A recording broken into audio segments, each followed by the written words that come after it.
우리는 평범한 부부였다. 결혼한 지 18년. 아들 하나, 딸 하나. 각자 일 다니고 주말엔 같이 장 보러 가고. 누가 봐도 평온한 일상이었다. 남편은 말수가 적었다. 원래 그랬다. 결혼 전에도 후에도. 하지만 무뚝뚝한 사람에게서 문득 나오는 짧은 한마디가 참 따뜻할 때가 있었다. 그런 사람이 달라지기 시작한 건 그 동창회 이후였다. 그날 아침 남편은 옷을 몇 번이나 갈아입었다. 평소엔 입지도 않던 셔츠를 꺼내 입고 거울 앞에서 머리를 정리했다. 그렇게 꾸밀 거야? 내가 웃으며 묻자. 그는 어색하게 웃으며 말했다. 다 남자들인데 뭐. 그냥 오랜만이라서. 그 말을 그땐 그냥 넘겼다. 하지만 지금 생각해 보면 그 웃음엔 무언가 숨겨진 표정이 있었다. 동창회는 밤 11시가 넘어 끝났다. 남편은 늦게 들어와 말없이 씻고 잤다. 그날 이후 남편은 점점 달라졌다. 아침 인사도 짧아지고 휴대폰 보는 시간이 길어지고 눈을 마주치는 일이 줄었다. 무엇보다 예전엔 하지 않던 혼잣말 웃음이 생겼다.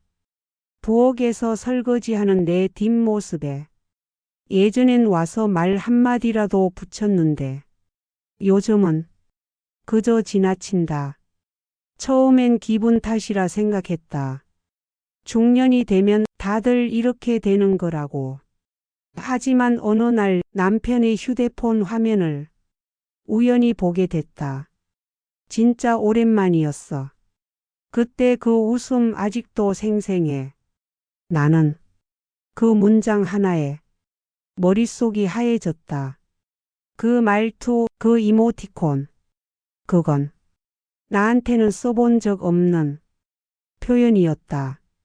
그날 이후 나는 더 이상 기분 탓이라는 말로 내 불안을 눌러놓을 수 없었다. 남편의 휴대폰에 찍힌 메시지. 짧은 문장 하나였지만 그 안에는 낯선 감정의 온도가 분명히 있었다. 그때 그 웃음 아직도 생생해.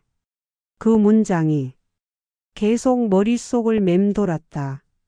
그리고 그 뒤에 내가 모르는 이야기들이 숨어 있음을 나는 직감했다. 며칠 후 남편은 회식이 있다고 말했다. 예전엔 술 너무 마시지 마. 차 조심해. 그런 잔소리를 했었다. 그런데 그날은 아무 말도 하지 않았다. 말해봤자 그 사람의 귀에는 더 이상 내 목소리가 들리지 않을 것 같았으니까. 그가 나간 후 나는 혼자 소파에 앉아 그 사람의 사진을 한 장 꺼내봤다. 결혼 초 둘이 강릉 바다에서 찍은 사진. 팔짱을 낀 남편의 어색한 미소. 그때는 이 사람이 나에게 세상에서 가장 든든한 존재라고 믿었다. 하지만 지금은 그 사람이 웃고 있어도 그 미소가 나를 향하고 있지 않다는 걸 알아버렸다. 휴대폰을 켜서 남편의 번호를 눌렀다. 벨이 울리는 동안 수많은 생각이 스쳤다. 받지 않았다. 통화 연결음이 공허하게 울리고 나는 전화를 끊었다. 다음 날 남편은 아무렇지 않게 들어왔다. 회식 자리에서 찍은 단체 사진을 보여주며 재밌었어라고 말했다. 나는 그냥 웃었다. 하지만 그 웃음은 내 것이 아니었다. 거울 앞에 선 나를 보며 문득 이런 생각이 들었다. 나 지금 언제부터 이 집에서 이 사람과 함께 사는 게 두려워지기 시작했을까? 내가 무너지고 있다는 걸 남편은 모른다. 아니, 모르려 한다. 그래서 더 깊이 외로웠다. 그날 이후 나는 조용히 남편의 흔적을 따라가기 시작했다. 스스로도 믿기지 않았다. 내가 이런 걸 해야 하나 싶었고, 이게 과연 사랑의 방법인가? 자존심을 지키는 일인가? 머릿속이 복잡했다. 하지만 더 이상은 모른 척할 수 없었다. 남편의 외투 주머니에서 그날 동창회 때 받은 명함 하나가 나왔다. 최지은, 마케팅 디렉터. 10-XXXX-XXXX. 지은. 어디서 많이 들어본 이름이었다. 머릿속을 뒤적이다. 결혼 초 남편이 했던 얘기가 떠올랐다. 고등학교 때 짝사랑했던 애 있었는데 지은이라고. 웃는 게 참 예뻤어. 그 이름이었다. 그 명함을 보는 순간 속이 서늘해졌다. 남편의 휴대폰을 다시 확인했다. 통화 목록엔 없었지만 문자에는 지우라는 이름이 있었다. 나는 직감했다. 그 이름. 지은의 이름을 일부러 바꾼 것임을. 문자를 눌렀다. 오늘 점심 웃겨서 죽는 줄 알았어. 다음엔 내가 살게요. 그 메시지를 본 순간 손이 떨렸다. 이건 그냥 동창 이상의 관계였다. 나는 다시 그 명함을 쳐다봤다. 그 아래 적힌 회사 이름. 검색해봤다. 우리 집에서 차로 15분 거리. 그제야 모든 게 하나로 이어지기 시작했다. 동창회는 시작이었다. 그 이후 그 사람은 지은이라는 과거를 다시 만났고 그 안에서 지금의 나를 조금씩 지워갔다. 그날 저녁 남편은 평소처럼 들어왔다. 밥 뭐 있어? 나는 말없이 식탁 위에 찌개를 올렸다. 남편은 휴대폰을 보며 웃었다. 그 표정. 내가 알던 그 미소가 아니었다. 나는 그저 숟가락을 든 채 아무 말도 하지 않았다. 마음속에 이제는 분명해진 한 가지가 있었다. 이 사람 이제 내 곁에 없는 거구나. 나는 며칠을 고민했다. 어떻게 말을 꺼낼까? 어디까지 알고 있다고 해야 할까? 아니면 그냥 모른 척하고 살아야 할까? 하지만 그렇게 살아가야 할 이유를 더 이상 찾을 수 없었다. 어느 날 저녁 아이들이 각자 방으로 들어간 뒤 나는 거실 조명을 낮추고 남편에게 조용히 말했다. 나 오늘은 얘기 좀 하고 싶어. 남편은 휴대폰을 내려놓았다. 그 얼굴에 조금의 당황함이 스쳤다. 무슨 일인데 그래? 나는 그의 눈을 똑바로 바라보며 말했다. 지은이랑 계속 연락해. 남편의 눈빛이 흔들렸다. 지은이? 누구 말하는 거야? 최지은. 그날 동창회에서 만난 사람. 그 이후로 문자도 주고받고 점심도 먹고 웃는 얘기도 하고 남편은 그제야 말문이 막혔다. 그리고 이내 억지 웃음을 지으며 말했다. 그냥 진짜 친구야. 오랜만에 연락해서 그냥 반가워서 그게 다야. 나는 고개를 저었다. 그럼 왜? 지우라는 이름으로 저장했어? 남편은 아무 말도 하지 못했다. 그 침묵이 무엇보다 명확한 대답이었다. 나는 조용히 말했다.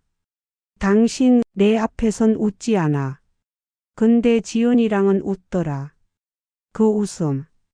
당신 눈에서 처음 봤어. 근데 그게 내가 아니라 그 여자를 향한 거였다는 게 난 제일 아팠어. 남편은 고개를 숙였다. 이게 바람이야? 내가 물었다. 그는 그제야 조용히 말했다. 아니, 아직은 그 정도는 아니야. 근데 미안하다. 그 아직은이라는 말. 그 한마디에 나는 모든 확신을 가졌다. 이미 마음은 떠났다는 걸. 이미 우리 사이엔 다른 사람이 있다는 걸. 나는 말했다. 당신이 솔직하지 않으면 나라도 솔직해질 거야. 이제는 나 자신한테라도 거짓말 안 하고 싶어. 그 말에 남편은 아무 말도 하지 못했다. 그 순간 나는 깨달았다. 이 결혼의 문제는 사랑이 식은 게 아니라 진심이 사라졌다는 거였다. 그날은 일상과 다를 것 없는 평범한 수요일이었다. 아침엔 아이 학교 챙기고 마트 다녀와 반찬 만들고 TV 드라마 재방송을 보며 조용히 오후를 넘기던 시간. 초인종이 울렸다. 등기 왔습니다. 문 앞에 놓인 노란 봉투 하나. 수치 있나? 보낸 사람 없음. 나는 아무 생각 없이 그걸 열었다. 그리고 그 안에 이혼 합의서가 들어있는 걸 보는 순간 손끝이 떨리기 시작했다. 정말 이게 끝이구나. 이전까지는 혹시나 하는 마음이 있었다. 한때 같이 웃고 같이 울고 아이들을 안고 잠들던 사람이었으니까. 하지만 이 봉투 하나로 그 모든 기억이 과거로 정리됐다. 남편은 며칠 전 가방 하나 들고 나갔다. 생각할 시간이 필요하다. 그게 마지막 말이었다. 나는 묻지 않았다. 지은과 있었는지, 어디서 지내는지, 무슨 생각으로 나를 떠났는지. 하지만 그 답을 이 봉투가 대신 전해왔다. 당신을 다시 안고 살 생각은 없다는 듯. 가정을 지키고 싶단 마음은 없다는 듯. 서류엔 이미 남편의 사인이 되어 있었다. 그리고 하단엔 이렇게 적혀 있었다. 재산은 아이 양육을 우선으로 하되 본인은 책임을 회피하겠습니다.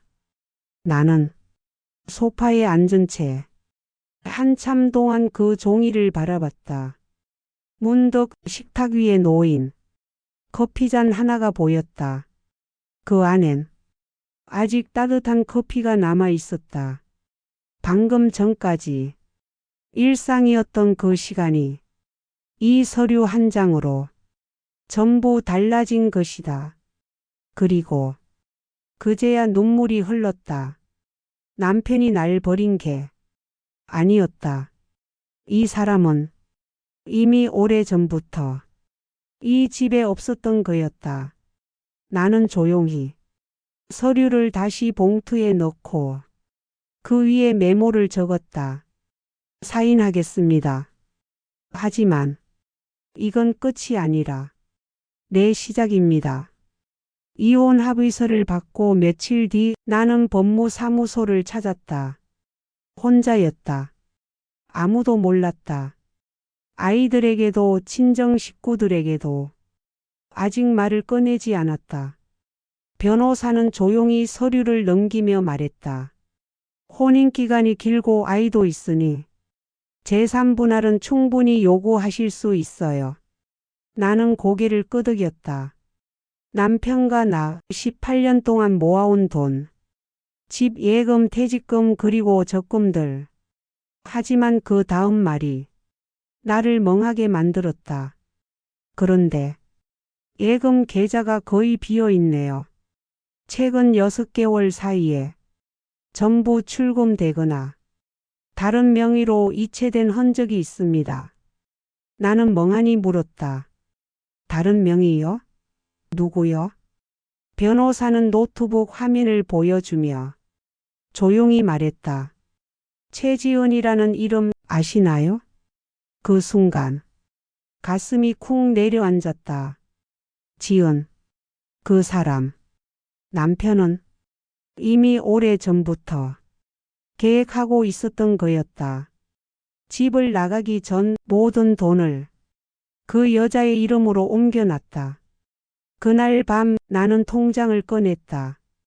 예금 잔액 17,820원. 그리고 남편 명의로 되어 있던 자동차도 적금도 보험금도 이미 해지되거나 명의가 바뀌어 있었다. 그 모든 과정은 법적으로 위법은 아니었다. 혼인관계 파탄 전 합법적 증여로 보입니다. 변호사의 말은 정확하고 냉정했다. 나는 묻지 않았다. 왜 그랬냐고, 어떻게 그럴 수 있냐고. 대신 하나만 물었다. 제가 가져갈 수 있는 게 지금 뭐가 있나요? 변호사는 잠시 침묵하다 말했다. 아이들과 지금 이 집이요. 그리고 당신 자신입니다. 그 말이 그 어떤 말보다 무겁게 와닿았다. 남편은 사랑도 떠났고 돈도 떠났고 기억마저 없애려 하고 있었다. 하지만 나는 남아 있었다. 모든 걸 잃은 줄 알았는데 결국 끝까지 나를 붙잡은 건 내가 나인 것. 그 한 가지였다. 나는 결심했다. 더 이상 당하고만 있지 않기로.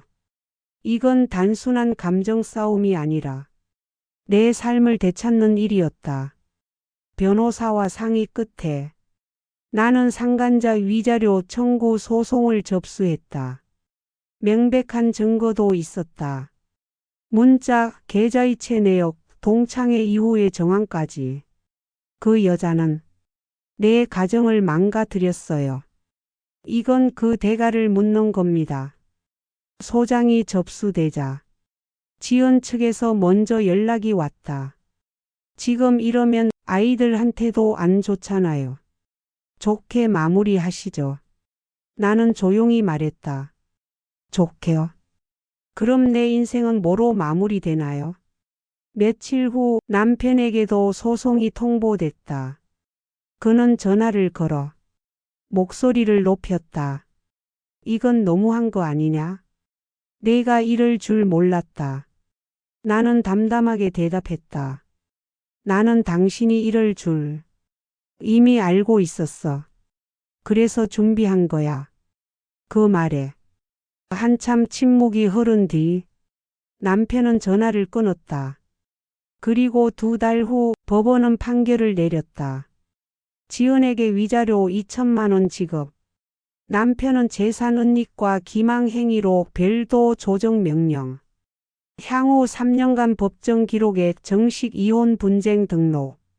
지은이 일하던 회사에도 이 사실이 전해졌다. 이미 혼인관계 파탄을 유도한 상간행위로 내부 징계 절차가 시작됐다. 한때 당당했던 사람들, 이제는 고개를 숙이고 법원 복도에 서 있었다. 나는 그들을 바라보며 아무 말도 하지 않았다. 그들은 무너졌고 나는 무너지지 않았다. 사람들은 말한다.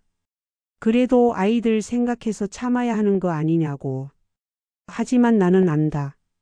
정의를 세우는 건 아이에게 보여줄 수 있는 가장 강한 보호라는 걸. 상간녀 최지은. 위자료 판결이 떨어진 후에도 그 여자는 뻔뻔했다. 지불기한을 넘기고 이체도 미루고 심지어 협의하자는 문자를 보내왔다. 나는 가만히 있지 않았다. 지은이 다니는 회사 마케팅 업계에선 이미지가 생명인 곳이었다. 나는 지은이 보낸 문자, 남편과의 대화 녹취, 계좌 내역을 정리해 회사의 윤리 담당 부서에 정식 민원을 넣었다. 내 이름을 밝히지도 않았다. 단지 이 사실이 직장 내 품위 유지와 관련된 사안이라는 점을 강조했다. 며칠 뒤 회사 내부에서 그 이야기가 퍼지기 시작했다. 최지은 팀장 불륜 이래 이혼 소송까지 걸렸대. 위자료 2천만 원 나왔다던데. 사무실 복도, 탕비실, 회의실 뒷자리까지. 그 여자의 이름은 조롱의 대상이 되었다. 한때 스마트하고 당당하던 그녀는 이제 눈을 제대로 들지 못했고 회의에서는 발언도 줄었고 결국 회사는 내부 평판 손상을 이유로 정직 처분을 내렸다. 나는 별다른 감정 없이 뉴스 기사 하나를 스크랩했다. 마케팅 비윤리 사항 관련 징계 착수. 그 제목 아래 지은의 이름은 없었지만 내용은 분명히 그 사람을 향하고 있었다. 남편에게도 그 소식은 전해졌다. 그는 나에게 문자 하나를 보냈다. 이제 그만하면 안 되겠니? 지은이도 사람인데. 나는 답하지 않았다. 그 대신 하나의 문장만 마음속으로 되뇌었다. 나는 사람이 아니었니? 그 한 문장만이 그 모든 대응의 이유였다. 모든 게 끝났다. 위자료 판결도, 남편의 재산 은닉에 대한 조정도, 지은의 회사 징계도 마치 한 편의 긴 드라마가 종영된 듯한 고요함이 내 삶에 찾아왔다. 그런데도 어딘가 허전했다. 그동안 나는 무언가를 향해 달리기만 했던 것 같다. 정의, 복수, 증명. 그 모든 이름의 감정들을 지고 벼랑 끝까지 왔는데 이제 손에 남은 건 나 자신뿐이었다. 하루는 거울 앞에 서서 오랜만에 내 얼굴을 찬찬히 들여다봤다. 눈가 주름, 굳은 턱선, 힘없이 내려앉은 어깨. 그리고 그 안에 묘하게 단단해진 나. 수고했어. 그 말을 입 밖으로 처음 꺼냈다. 누구도 나를 위로해 주지 않았지만 지금은 내가 나를 안아줄 수 있을 것 같았다. 며칠 후 작은 꽃집을 열었던 친구가 연락했다. 너 요즘 시간 되면 가게 좀 도와줄래? 그 손재주 아깝잖아. 나는 그 말에 조금 웃음이 났다. 그래, 이젠 누군가의 아내가 아니라 내가 하고 싶은 걸 해도 되는 시간이 온 거다. 그날 밤 오랜만에 일기를 꺼냈었다. 이혼은 끝이었다. 복수는 해소였다. 하지만 나를 되찾는 건 지금부터 시작이다. 남편에게서 더 이상 연락은 오지 않았다. 지은 역시 조용히 사라졌다. 그 사람들은 각자의 무너진 자리에서 다시 무언가를 시작해야 할 것이다. 하지만 나는 이제 그들이 어떤 삶을 사는지 신경 쓰지 않기로 했다. 왜냐하면 이제 내가 내 삶을 살 차례니까.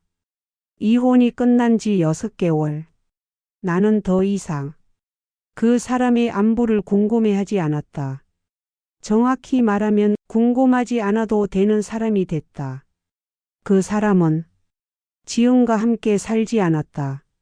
소송이 끝난 뒤 얼마 지나지 않아 둘 사이는 멀어졌다. 이런 식으로까지는 못 살겠어. 지은이 먼저 등을 돌렸다고 들었다.